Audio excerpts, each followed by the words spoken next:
Bonjour à tous et à toutes, bienvenue dans ce nouveau Parlons Santé. Alors on revient sur la pose de la première pierre qui s'est déroulée la semaine dernière près de Toulouse à Seis pour être exact de l'Oasis. Alors l'Oasis, c'est un projet expérimental qui permet d'accompagner les enfants en fin de vie. Alors on écoute tout de suite Christophe Carpentier, chargé de mission à la Croix-Rouge sur la genèse, le développement et le futur de cette structure. Le petit Pierre, on l'a accompagné à domicile. Il est décédé à son domicile. Et donc, c'est un peu l'historique de Seis, c'est ça. C'est que on s'est occupé de Pierre, il est mort ici. On a lié des contacts avec des équipes médicales, de médecins généralistes, d'infirmières libérales. Et voilà. Et après, on a rencontré le maire, on a rencontré les gens de l'association pour le sourire de Pierre, d'autres associations d'enfants, de parents endeuillés, etc. Et donc, on a effectivement, ça a été construit avec des familles, avec des enfants, avec des professionnels de santé, de l'hôpital, des professionnels libéraux. Et voilà. Alors, la genèse du projet, en fait, je suis de formation infirmier anesthésiste et j'ai travaillé à l'époque à l'équipe mobile de soins palliatifs pédiatriques, douleurs pédiatriques régionales. Soins palliatifs, pardon, j'ai bégayé, je vais le refaire. L'équipe mobile douleurs soins palliatifs pédiatriques régionales enfants d'eau avec le docteur Agnès Suc. Et on a mis en place un programme d'accompagnement d'enfants atteints de maladies incurables à domicile et en institution. Et au décours de nos nombreuses pratiques, on a accompagné à peu près plus d'une centaine d'enfants et de familles. On s'est aperçu qu'il nous manquait une entité de lieu, qui soit ni la maison, ni l'hôpital.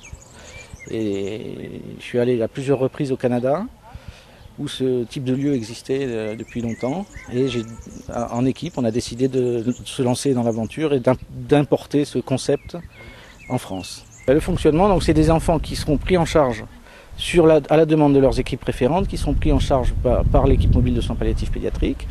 Et en attendant que la coordination au domicile, du retour au domicile soit faite, ils viendront séjourner quelques jours dans cette maison de répit.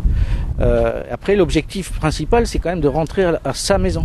C'est pas voilà, et dans le plus de sérénité possible et voilà. Donc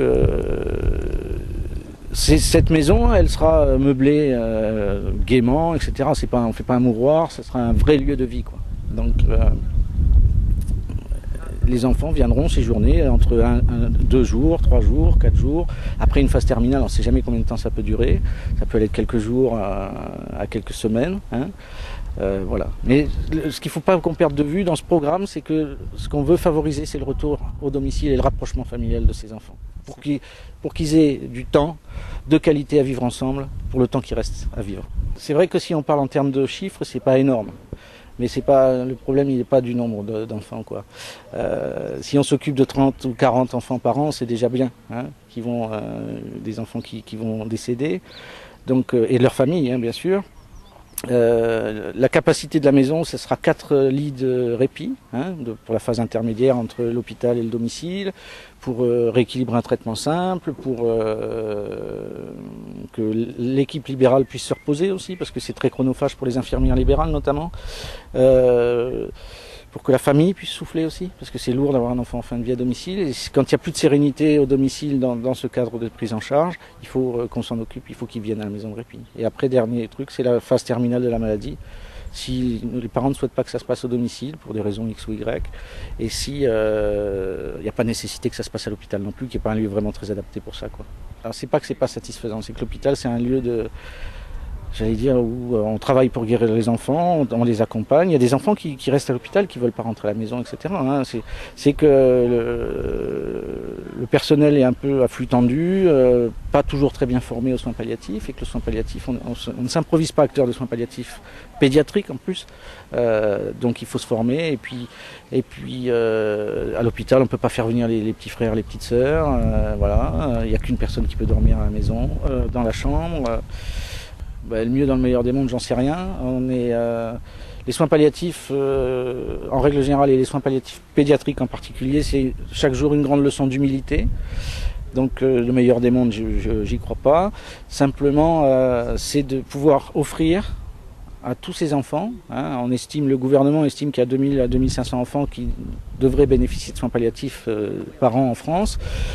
C'est de reproduire, si cette expérience marche, ce dont je suis profondément convaincu, de reproduire ça sur les 22 régions de France. Donc une maison de répit par région.